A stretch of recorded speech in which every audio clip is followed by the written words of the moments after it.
What's going on for you and how could I help? It's been very difficult, but I'm going to keep going. I started in June and now it's almost over. Like my test is on August 29th, and I took two practice exams, one in the beginning and I got like a really, really low score. And now that I took the second exam, I let you know, I got a 141. Mhm. Yeah. So it's not that bad. I mean, I did improve and I'm happy and I'm thankful for that, but it's scary knowing that my test is in a month and I'm like scared I don't have enough time for it. But so three things that I actually like noticed in my second practice exam is timing, and then the reading comp I did really bad in. I don't know why. And then I did fairly well on games, and I was pretty shocked because I always had trouble with games, but I tended to do well on games. So for timing, can you give me advice? I really, because like, when I started the test, I'm like, okay, I have to get this done in 35 minutes. Getting faster at logic games comes from two things. It comes from making more inferences up front and reusing previous work. Those are the two biggest ways you can increase your speed on games. So that means you got to slow down in order to speed up. You slow down during your initial setup to see what other inferences and connections you can make, and that allows you to speed up as you go through the questions.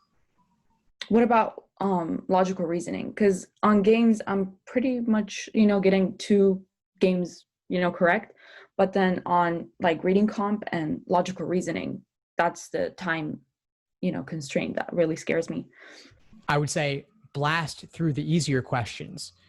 Trust your gut on those. They're not really trying to trip you up majorly on those for the most part.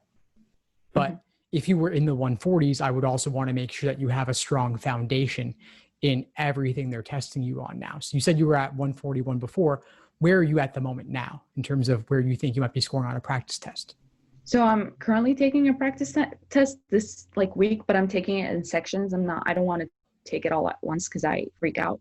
And that's another thing I want to tell you. So I've been, I think I'm gonna do well on this practice exam because I have been practicing more on logical reasoning. Reading comp I haven't done a lot of practice on because I'm like, there's this strategy and I have to work on it. I know that your strategy is not to take notes, and just to like kind of memorize everything and keep it in your head and have that like anticipation on like the author's attitude, the main point. But I think I find it really hard to do that. So I don't know what the best thing to do because I've tried both ways and I do the same. The best thing is whatever works for you. So try out a handful of passages one way, try out a handful of passages the other way and see what you like best. And there may even be more than two ways. The reading comp workshop I did a few weeks ago, we went into different ways you could go about it. Do you highlight? Do you not? Do you underline? Do you not? Do you take simple summaries of the paragraphs? Do you take more detailed notes? Or do you take no notes at all? Mm-hmm.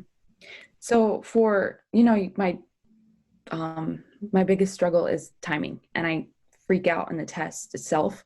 So what's the best strategy to just like calm down? Because I literally, I'm really scared, and it's like it's the end of the world for me, and it's so bad that I think this way.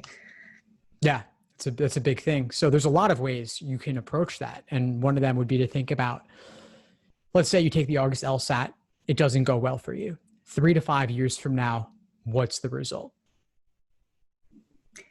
Oh no, I'm gonna take it again. Okay, so there you go. If August doesn't go well, you take it again. But I don't want to take it again. Well, that's the thing. Could you take it again even if you don't want to? Yes. When could you take it again? Oh, I can take it in September because no, not September, October. Yeah, And October. I'm a senior right now at SDSU. So I'm planning to actually just apply right now for fall 2021 so that I'm taking, the LSAT right now. I'm studying for it for the most part. And then even if I want to take it again, I'm not going to have to learn the material. It's just practicing. And I think I can do that. Okay, so you take it in October. And then if you go from August 29th-ish to October 3rd-ish, I say ish because flex could be a few different days. There's a range there. What would you do differently between August 29th and October 3rd? Oh, from like what you've done up that to this day point? different? How would you change your prep?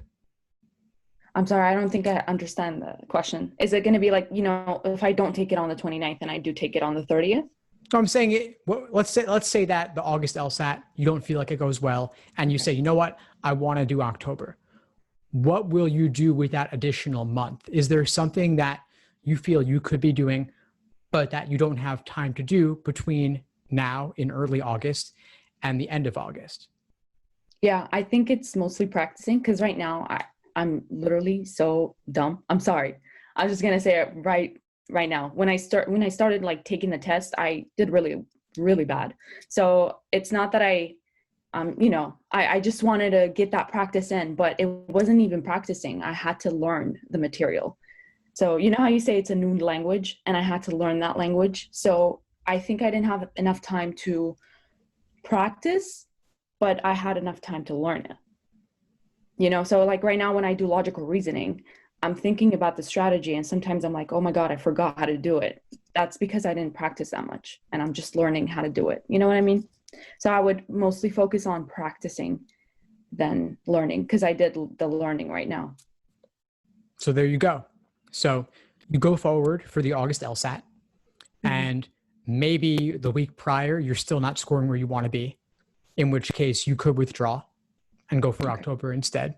Or you could potentially do both. If you're feeling like August might go the way you want it to go, then maybe you take it on in August, and maybe you then say, you know what, I also wanted to retake in October because maybe I'll do a few points better. Or maybe with that extra month, I'll be able to do a ton of additional practice and improve significantly. But while the LSAT as a whole is incredibly important, no one particular test date will make or break you. You can retake. You've got October. You've also potentially got November.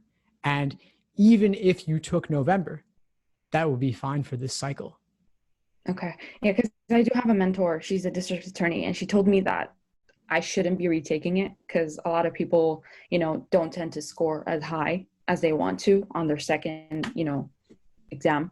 So I don't know what's right and wrong. I mean, I do hear from you and you're saying to retake it, and that's amazing. If like I'm applying, I don't want them to think like, oh, she retook it, she didn't do well the first time. You know what I mean? So that's what I'm scared of. But then you're telling me that it's not a big deal and a lot of people retake it. I So mean, I should.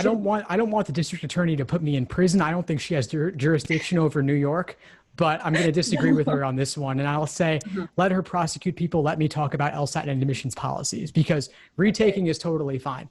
People do Okay. improve significantly. And if you don't improve significantly, maybe it's because you didn't change your prep approach. But there are ways to significantly improve on a retake with another month or two. Even if you didn't change your understanding at all, through luck alone, you could do a few points better. And then if you studied a ton over that next month or two, you could do astronomically better. And law schools only take the highest score. So there's a lot of reason to retake. Okay. Okay. So I don't know, I think I have 5 more minutes. I'm gonna, take the time. Sure. For days, should I be set? I know you said to take the time to actually set up like different scenarios or diagrams, you call them. So should I be setting them up? Because I feel like I'm wasting a lot of time. I'm like, you know what? Let me just dive into the questions. That's my main point. Like I get so scared of the timing. I don't want to even look at it. If you just dive into the questions, how are you going to approach them? So I write the rules down and then I just go based on the rules. It's so bad, but I actually do well. Like I don't mess up. Sometimes I do, I get like a few questions wrong, but then I'm getting most right. Just Well, you're based getting on. them right. You're getting high accuracy, but you have been asking me a lot about timing. Yes. So what's the problem with this approach? Diagrams. Well, the Like, problem is that you need diagrams, mhm. and you're not solving the questions quickly enough. Yeah. You're asking about timing, and we talked earlier about efficiency. Hmm. So, let's say, for example, if we wanted to do multiplication and we could say, what's 4 times 3? Well, that's 4 3 times.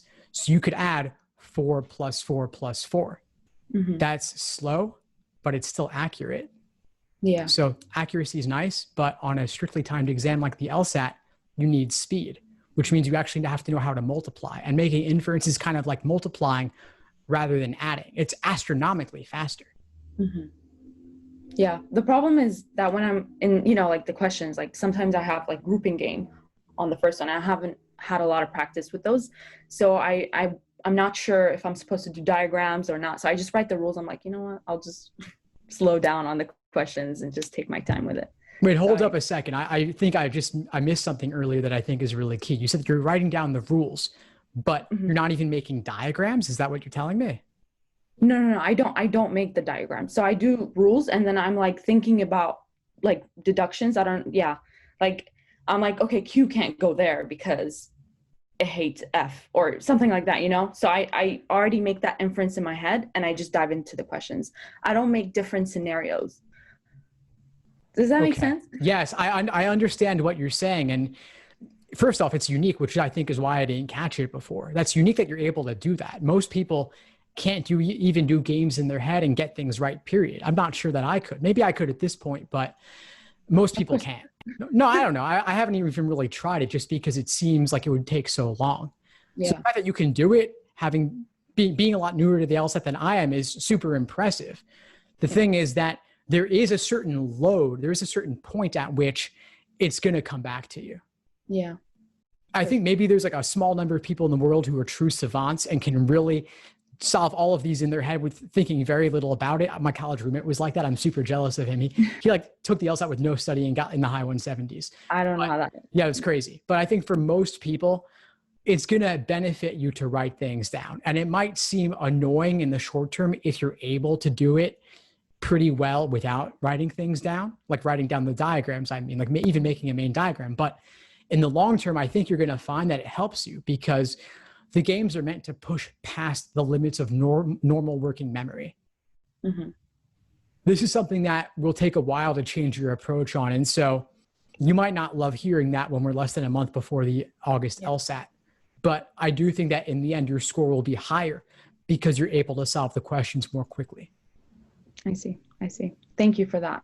I literally appreciate it so much because I don't get to have that one-on-one with my professor. So I just wanted to thank you for this opportunity. Yeah. Yeah, of course, Milana. Of course. I'm glad to help. Any other questions for today?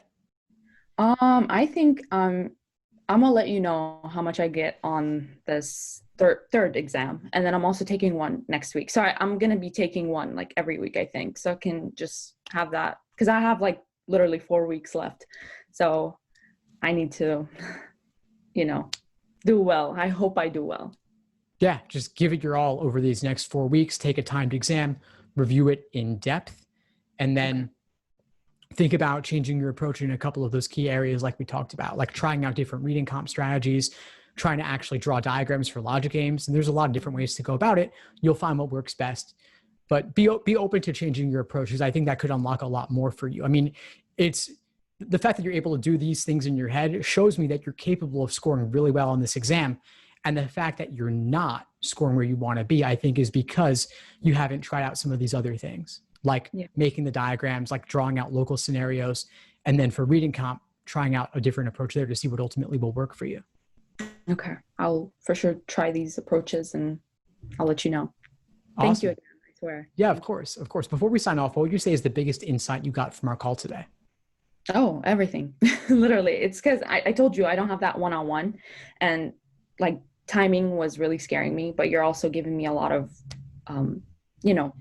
things to work on. So you're saying like diagrams for games, trying different approaches for reading comp, and just taking it slow because, the slower I get to the questions, I mean, in a way, I'll get more right. So I just want to thank you again for that. Yeah, of course. Fantastic. Well, keep in touch and let me know if you need anything moving forward. I'll see you in class soon. Thank you. Thanks for tuning into the show. Please subscribe if you haven't done so already to be notified of new episodes as I release them. And feel free to reach out if you need anything at all as you move forward with your prep. I'm happy to help however I can. In the meantime, I'll wish you all the best and take care.